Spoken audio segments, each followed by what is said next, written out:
मैं जो देख रहा हूँ आजकल OTTs पे और जो फिल्में लोग कर रहे हैं, I feel I have yet a long long way to go. अभी भी मेरा अभ्यास चल रहा है, I am still learning through various methods. तो I prefer the actor tag to star और superstar tag, but thank you so much. And I had never gone from television. मैं टेलीविजन छोड़कर कहीं नहीं गया था।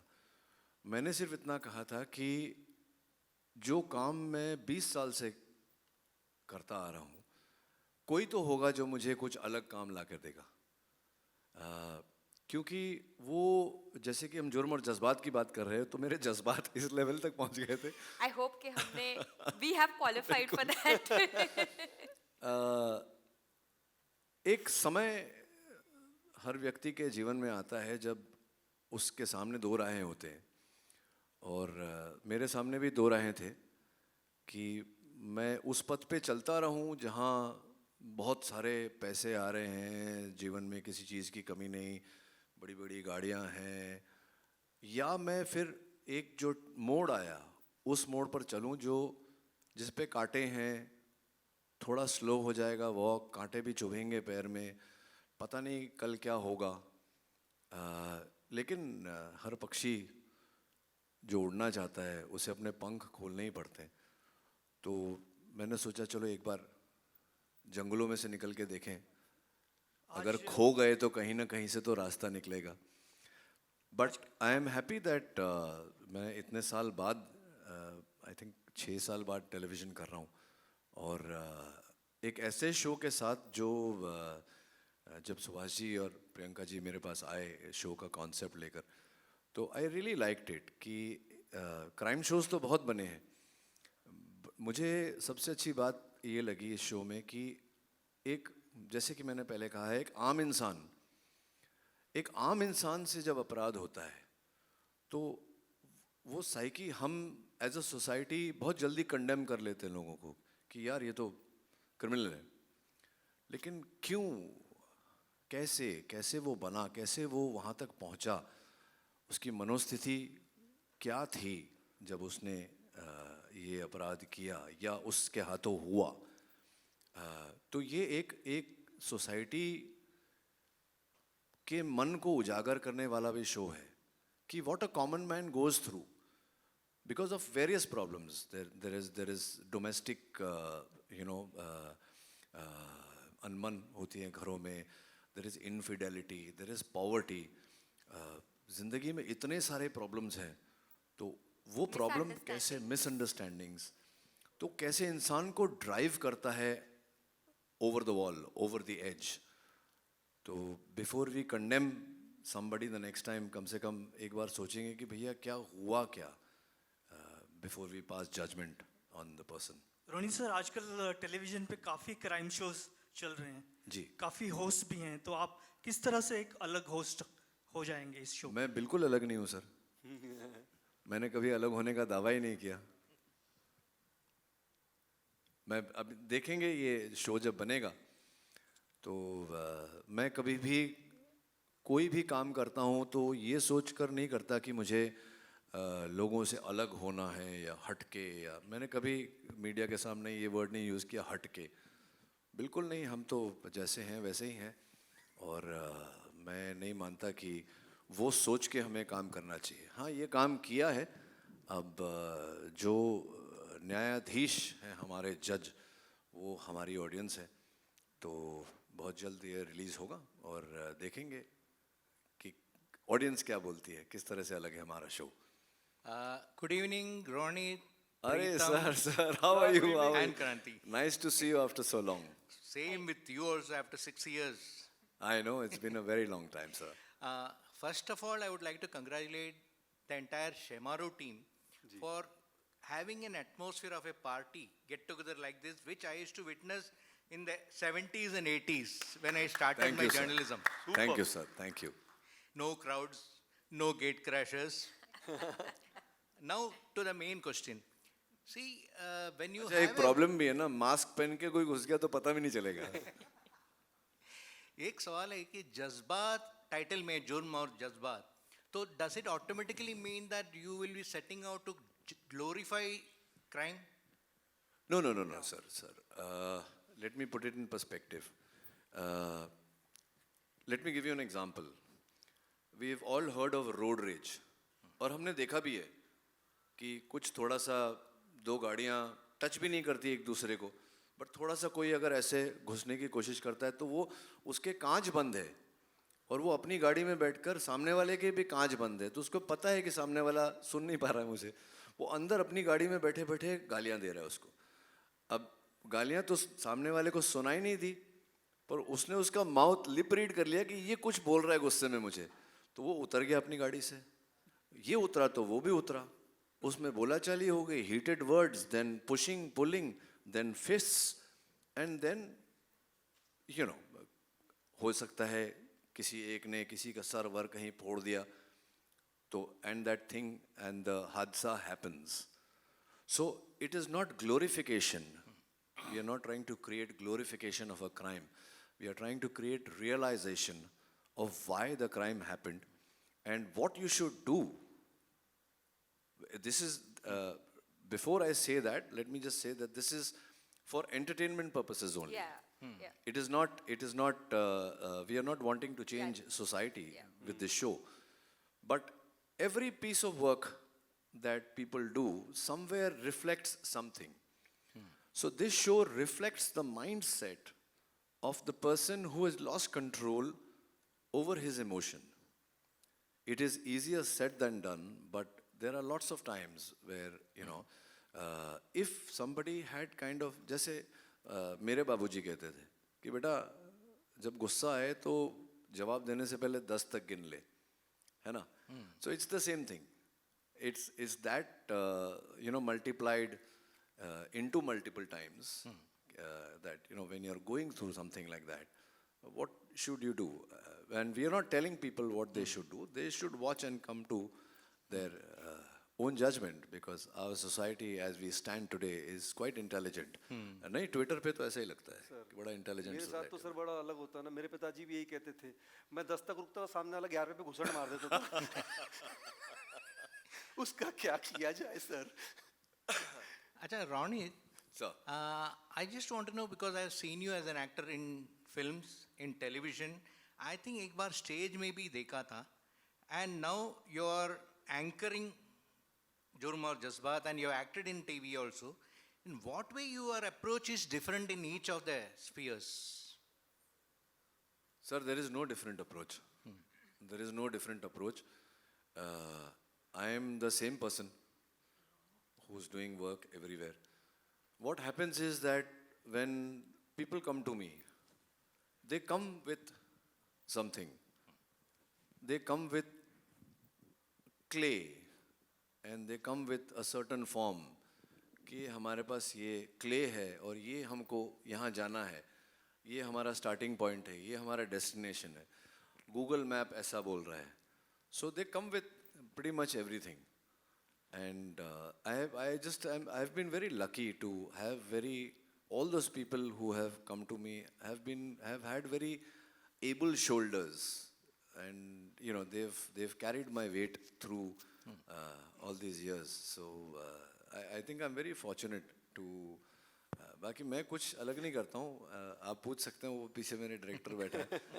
No, I want to say that Ronit is being very, very humble. When you see his performance, you'll see how he carries the interest and, you know, really brings about the factor over there, I would say, in terms of captivating the audience. And I think जब उन्होंने बोला कि बहुत fast shoot कर रहे हैं, it's also because, you know, his proficiency as an actor rather than anything else. And Thank you so much. Thank one you. last question. one more question from me Ji. to Kranti. Ji. Kranti, you said this is first Shemaru production, Shemaru TV. Correct. But at the same time, why you didn't think of a fiction-based or a show which is 100% original? Because we have seen similar programs on Southern India and other, where the star comes as a host and he links the stories in different episodes. Here also the concept is that kind of a thing. अच्छा वेंकी sir, अगर हमने fiction किया होता तो आपने पूछा था why you did fiction, ऐसे कुछ क्राइम शो करना चाहिए था. No, so I'm going to give a very honest reply. See, we are taking baby steps, right? अभी हमने जो प्रोग्रामिंग की है उसमें एक्चुअली हर जॉनर का शोज हमने ऑडियंस तक पहुंचाने की कोशिश की है. तो महादेव हमारे पास डिवोशनल शो है, गीत और सुहानी ड्रामा सीरीज है, और कोड रेड और अब जुर्म और जज्बात क्राइम शोज हैं. बट हमारा भी ये फर्स्ट बेबी स्टेप है. तो जब हमने रिसर्च किया कि ये जॉनर में ऑडियंसेस को सबसे ज़्यादा कौन सा ये FTA ऑडियंसेस को सबसे ज़्यादा कौन सा जॉनर पसंद आता है और कौन सा ऑल्सो इनर वे हमारे लिए एज अ क्रिएटिव प्रोडक्शन जो फर्स्ट स्टेप है उसमें हमारे लिए ईजी होगा comparatively to get a success. वो करके जब दोनों चीज़ों को मैरी किया तब crime was our best choice. Also in terms of जो प्रोग्रामिंग स्ट्रैटेजी में बैठ रहा था लॉन्गर ड्यूरेशन में, लॉन्ग रन में जो हमें you know captivating the audiences in a rerun format also crime you know works very well. And जो हमारा ये रूट था जज्बातों वाला, that is somewhere marrying some amount of drama with the crime. तो एक हटके ही कॉन्सेप्ट है ये. सो आई वुड से कि you know you will see many other genres from us in due course, and as we have support of many great producers and also our audiences. One last question. Yeah, please. Ronit ji, बहुत बड़ी responsibility दी गई है आपको, Shemaroo TV ने दी है, host कर रहे हैं आप. जितना मेरा नॉलेज है, एक होस्ट बहुत सारी जिम्मेदारियां होती हैं, बहुत सारे पेशेंस को संभाल कर रखना होता है. जैसे हमने अपना पेशेंस कब से संभाला है, प्रीतम जी ने हमारे सारे सवाल कर लिए. एंड तो बताइए ज़रा कि ये रिस्पॉन्सिबिलिटी कैसे आप निभाने वाले हैं एंड कितनी बड़ी रिस्पॉन्सिबिलिटी आप मानते हैं ये आपके ऊपर है.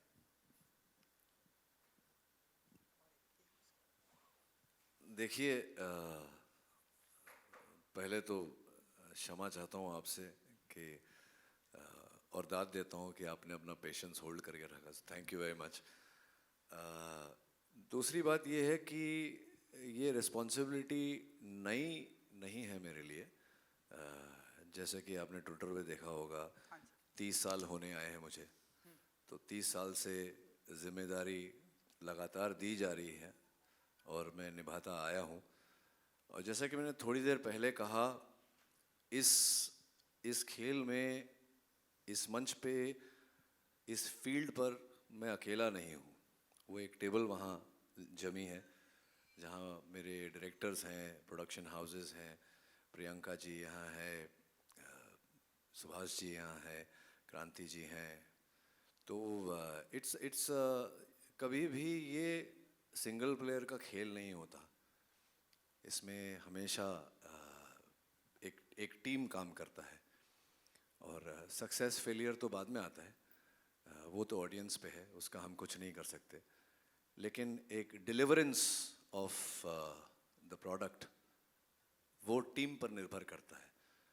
और मैंने थोड़ी देर पहले भी कहा कि ये मेरा सौभाग्य है कि मुझे ये जो 5 साल बाद मैंने टीवी पे काम किया है, मेरा सौभाग्य है कि ऐसे टीम के साथ मुझे काम करने का अवसर मिला. एंड रोनित जी, एक आखिरी सवाल मेरा ये कि जैसा कि आपने बताया कि जब सिग्नल पर कभी कभी ऐसा आपके साथ, नहीं, मेरे साथ नहीं हुआ जी, लेकिन अब यार. अब मुझे बताओ, हर चीज घूम घाम के मुझ पर क्यों आ रही? लेकिन रोनित जी, अब हम देख रहे हैं कि अब नहीं, मैं कोफ्त होता है कोफ्त. और सिग्नल की बात ही नहीं है. ऐसी खुल के बोलूँगा भाई, आज तुमने पूछा है तो खुल के बोलूँगा.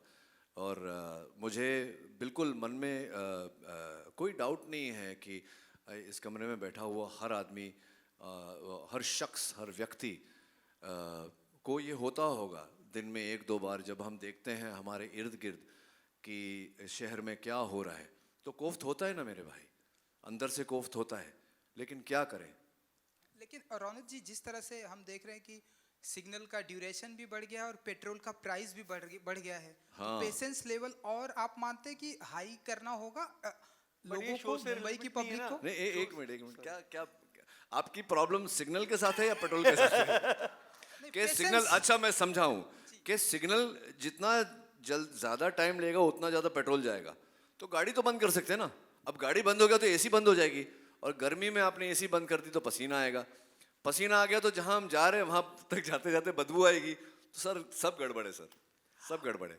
रोनित साहब, मेरा सवाल आपसे सर जी देखिए, किसी तारुफ की जरूरत नहीं है, हम सब जानते हैं, मतलब fantastic actor we have in the industry. जान Thank you, तेरे sir. नाम से लेकर उड़ान से लेकर काबिल तक, Thank you, there is sir. No doubt about it. लेकिन जब हम क्राइम शोज की बात करते हैं और जो एंकर होता है, he plays a very important part, खास करके जो उनके लिए लिखता है, जो राइटर हु राइट्स, बीच बीच में आके आप कहानी का सूत्रधार आगे ले जाते हैं।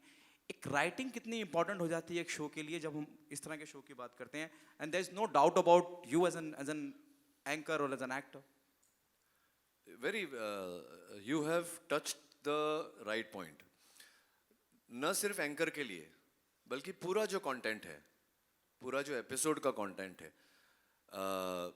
जो मेरे वैसे तो कहने को 30 साल एज एन एक्टर हो रहे हैं, लेकिन इंडस्ट्री में मुझे ऑलमोस्ट 35 इयर्स होने आए। मैं पहले असिस्टेंट था, फिर एडिटर बना, फिर एक्टर बना, और मुझे सिखाया गया था कि हर चीज़, तब तो खैर ये सब टीवी वगैरह था नहीं, सिर्फ फिल्में बनती थी, तो मुझे सिखाया गया था अपने अर्ली इयर्स में कि फिल्में 2 टेबल पे बनती हैं, पहले राइटिंग टेबल पे बनती हैं, फिर एडिटिंग टेबल पे बनती हैं।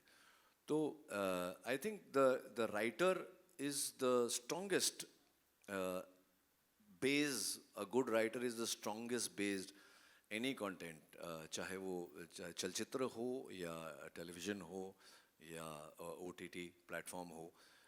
बिना राइटिंग के, बिना कंटेंट के, जब तक आपका कंटेंट स्ट्रॉन्ग नहीं होगा, कोई किसी एक्टर में इतना हुनर नहीं होता कि एक ख़राब कंटेंट को जस्टिफाई कर सके। So you are very right, writing is the mainstay and the first strong base that every actor needs. चलिए, on that note, thank you so much guys. में आपका स्वागत है। Thank you so आप much. थोड़ा सा बताइए कि कैसे सपोर्ट करने आप यहाँ पर आई हैं अपने दोस्तों का।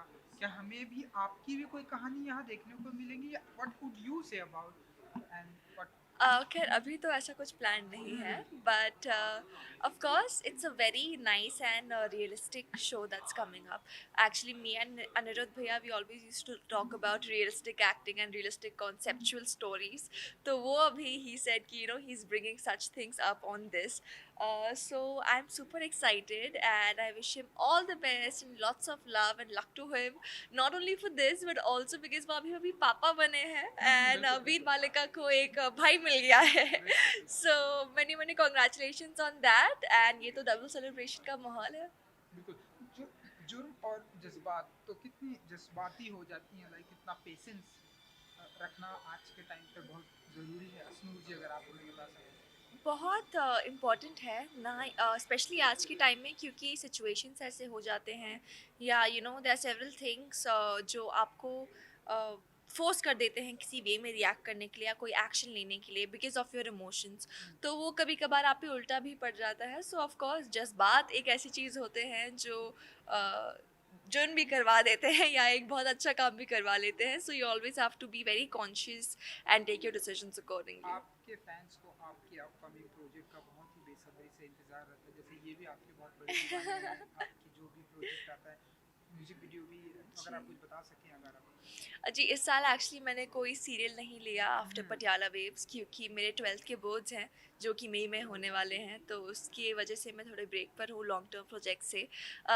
तो इस साल मैंने ज़्यादा शॉर्ट टर्म प्रोजेक्ट्स किए हैं. अभी वेब डेब्यू भी होने वाला है मेरा बहुत जल्द. नेक्स्ट मंथ के फर्स्ट हाफ में मोस्टली हम रिलीज़ करेंगे, लॉन्च करेंगे, तो आप लोगों को तो ऑब्वियसली पता चल ही जाएगा जब भी होगा. तो स्टे ट्यून फॉर दैट. परी हूँ मैं, इस गोना कम सून. एग्जाम की डेट भी आने वाली है आ गई ऑलरेडी. मेरे बर्थडे के नेक्स्ट दिन ही पहला एग्जाम है और ऐसा पहला कभी नहीं हुआ. यूजुअली मेरे बर्थडे 3rd मई के time they are vacations going on, लेकिन अभी मेरा पहला बोर्ड एग्जाम 4th मई को ही है. So that's like a big sad news for me, but then ठीक है. मतलब आज सेलिब्रेशन एंड उसके बाद next day birthday, Yes. Next day exam. Exam, but ये है कि पहला एग्जाम इंग्लिश है, सो दैट्स राइट, पर चलेगा.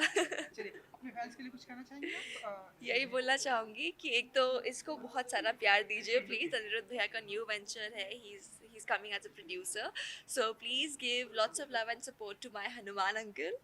And मेरे projects भी जल्द ही आ रहे हैं, so stay tuned for that and keep the love pouring in because that's all I need. Thank you. Thank you जी, thank you so much. Thank you.